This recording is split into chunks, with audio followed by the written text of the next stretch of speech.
Good afternoon, everyone. My name is Tom Dolan, and I am the CEO of the Town of Avalon Industrial Development Agency. I will be the officer for today's public hearing. It is 2:05 on Wednesday, June 24th, and we will be holding a public hearing for Avalon Bay Communities, LLC. The Avalon Bay Communities project is located at 366 Broadway in Amityville Village. The property project will be located at measures 7.6 acres and has been vacant for many years, creating an eyesore right at the gateway to the Amityville Village. The company is proposing to construct a multi-unit development measuring at approximately 400,000 square feet and consisting of 317 apartments, of which 49 are studios, 184 are one bedrooms, 69 are two bedrooms, and 15 are three bedrooms. They are also seeking to construct 21 townhomes. This project represents a very significant investment in the property and in Amityville Village as a whole. The total investment is approximately $120 million. In addition to a very significant investment, this project will create 7 full-time jobs as well as many construction jobs. The project looks to add 104 construction jobs in the first year of construction, another 173 construction jobs in the second year, and 156 construction jobs in the third year. Based on an independent analysis conducted by the National Development Council, this project requires certain financial benefits in order to be financially feasible. The agency has proposed the following benefits: a 15-year payment in lieu of taxes, also known as a pilot agreement. The pilot agreement will begin at 100% abatement and follow a straight line decline. So by year 16, the company will have a 0% abatement and pay 100% of assessed taxes. The pilot agreement is estimated to save the company approximately $17 million over that time frame. Sales tax savings. The sales tax abatement is estimated to save the company $535 million. In total, the financial benefits are projected to save the company a total of $19,697,899. Currently, the taxes on the existing property, which is vacant, are $110,326. By the first year of the pilot agreement, the property will be paying $154,589 in taxes. This is an increase in tax revenue of over $44,000 in year one. Therefore, the IDA is not cutting taxes on the current property, but rather raising taxes on the new assessed value at a more controlled rate rather than all at once. In the final year of the pilot agreement, taxes are estimated to be $2.6 million. This means that tax revenue will increase over the term of the pilot by almost $2.5 million, an increase of 2,000%. Over the 15-year term of the pilot, the total estimated taxes to be paid is over $19 million. If the project did not move ahead and the taxes were to remain at their current level, the same 15-year period would yield from the same property a tax revenue of $1.7 million. Therefore, even with the financial benefits, the property will pay $17.5 million more in taxes than it would without the project over 15 years. This is an increase of over 1,000%. In addition to the company is actively working with the village administration to make improvements as a community benefit. The project will clean up the entrance to the Amityville Village while significantly expanding and contributing to the tax base. We will now be taking statements from those who will wish to speak on the project.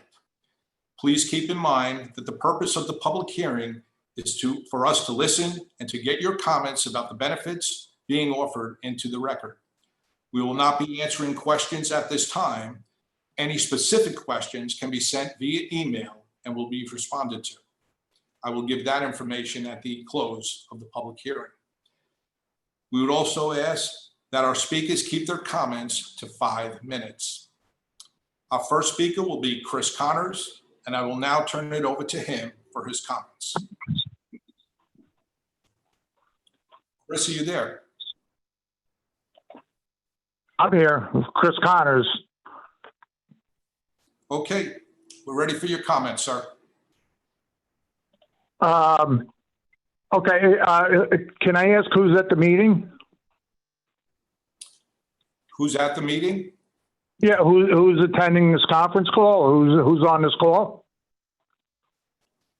We currently have staff on the call. I don't know everyone who is listening. Oh, okay, because they said 4 people. And I just figured that the people that were pushing for this to go through would at least, you know, if there was a public hearing, they'd be there. So the fact that there's nobody, maybe the mayor or, you know, Mr. Schaefer or anybody listening in on this call, you know, it just makes me feel that it's not a priority and that this is a done deal already. But what I'm going to do is I'm just going to read my my email that I sent you, and that's pretty much sums up my concern. The email says, I would like everyone involved from the Amityville Mayor, Dennis Seary, to the Amityville Board.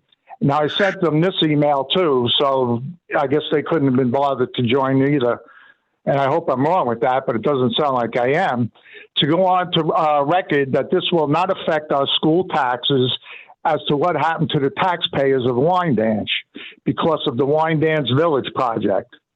The volume of housing that will be coming to Amityville will bring many school children. The Wyandanch project brought in 68 new students. If we can use that number for starters at approximately $15,000 a year to educate a student, even if the whole pilot payment was going towards school taxes, after 10 students, excuse me, we are running a deficit. At 68 students, that deficit is now over $1 million a year. Where will this deficit be made up?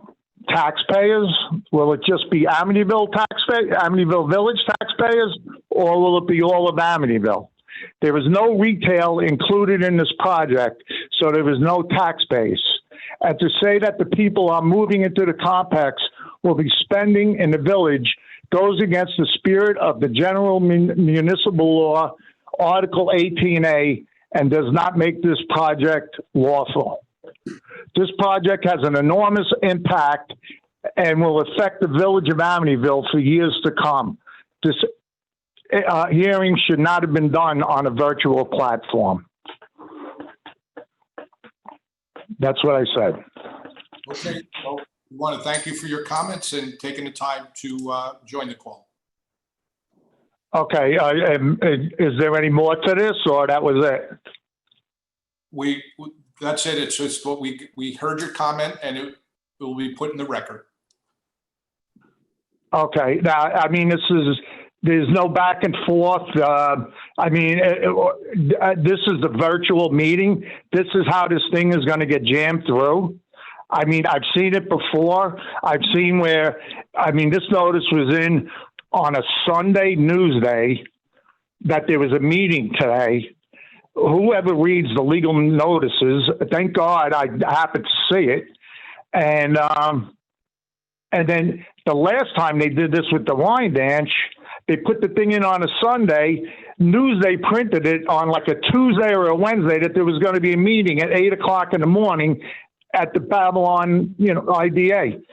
I'm like, if you didn't get up at 6 o'clock in the morning to read Newsday, nobody even knew about it. And this is the way this stuff gets pushed through. And now this is even worse. This is more egregious. Chris, it really is. Please know that, keep in mind that if people wish to submit written comments or questions, we're going to keep this open till July 1st. And I will give the information during the call, at the end of the call.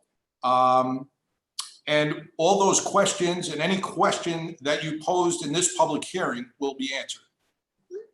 Okay, and will somebody get back to me with the answer? Yes, we will. Okay, and I really, really, really believe that this shouldn't be done through a virtual platform, whether it be an outdoor meeting or whatever. This is too big of a deal to be done like this. Okay, thank you for your comment. You're welcome. Have a good one. Okay, this wraps up things for our speakers, unless there's any other additional speakers right now. No. Okay. Again, please keep in mind that if you wish to submit written comments, we'll keep the record open for one additional week until July 1st. Those comments can be submitted to info@babylonida.org. That's info@babylonida.org. I'll say it one more time, info@babylonida.org. That is all for our public hearing. At this time, I'd like to close the public hearing. Thank you.